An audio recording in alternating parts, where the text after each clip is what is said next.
Now you are watching New Eden TV. எனக்கு அன்பான சகோதர சகோதரிகளே, ஆண்டவராகிய இயேசு கிறிஸ்து நாமத்தில் உங்கள் அனைவரும் வாழ்த்தி வரவேற்கிறேன். இன்றைக்கான தினவசனம் ஏசாயா 59 அதிகாரம் 2 இறைவசனம். உங்கள் அக்கிரமங்களே உங்களுக்கும் உங்கள் தேவனுக்கும் நடுவாக பிரிவினை உண்டாக்குகிறது. உங்கள் பாவங்களே அவர் உங்களுக்கு செவி கொடாதபடிக்கு அவருடைய முகத்தை உங்களுக்கு மறைக்கிறது. கர்த்தருக்கு மகிமை உண்டாதாக. இன்றைக்கு ஆண்டவர் வெளிப்படுத்திய விஷயமானது இந்த உலகம் முழுக்க இருக்கும் அநேகருடைய பாவத்தை குறித்து அவர் எச்சரிப்பு செய்கிறார்.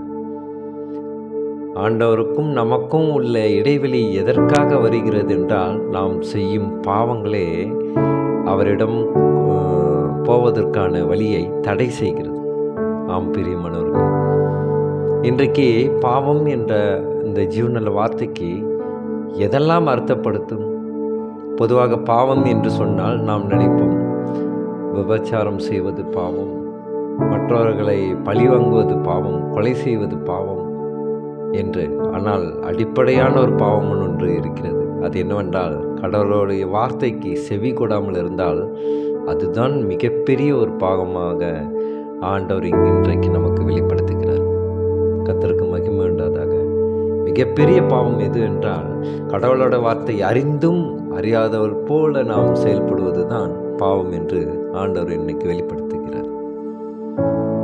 நாம் ஒவ்வொரு முறையும் ஆண்டவரத்தில் மன்றாடி பாவத்திற்காக மன்னிப்பு கேட்கிறோம். ஆனால் அந்த பாவத்தை செய்யாமல் நாம் நிறுத்தியிருக்கிறோமா என்பது கேள்விக்குறிதான். அது ஆண்டவருக்கும் நமக்கும் இருக்கிற ஒரு உறவாக இருக்கிறதுனால ஆண்டவருக்கு நன்றாக தெரியும், நாம் பாவத்திற்கு மன்னிப்பு கேட்டு அந்த பாவத்திலிருந்து விலகி வந்தோமா, இல்லை மறுபடியும் அதை சுமந்து கொள்கிறோமா என்று. பிரியமானவர்களே, மறுபடியும் உங்களுக்கு நான் வாசிக்கிறேன்.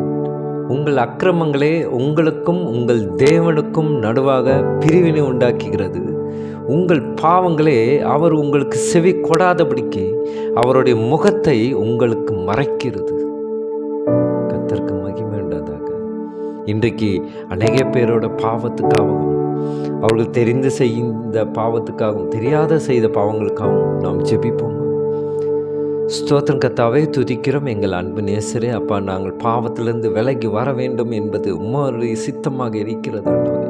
அப்பா, எங்கள் அனைவரோட பாவத்தையும் நீர் தயவாய் மன்னித்து இனி அந்த பாவத்தை செய்யாதபடிக்கு நீர் காத்துக்கொள்ளும். உம்முடைய ஜீவநல வார்த்தையை தியானித்து அதன்படி செயல்படாததற்காக எங்களை தயவாய் மன்னியும் ஆண்டவரே. ஸ்தோத்திரம் கர்த்தாவே, துதிக்கிறோம் எங்கள் அன்பு சகோதர சகோதரிகளுக்கான ஜெபிக்கின்றோம். அவர்களும் உம்முடைய வார்த்தையை கேட்டு கீழ்ப்படிந்து நடப்பதற்கு அவர்களுக்கு நல்ல ஞானத்தை தந்திரமான ஜெபிக்கின்ற கர்த்தாவே.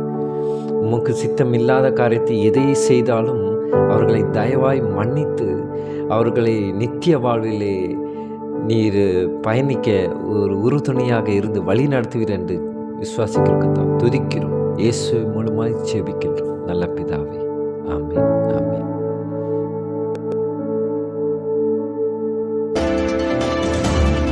Now you are watching New Eden TV.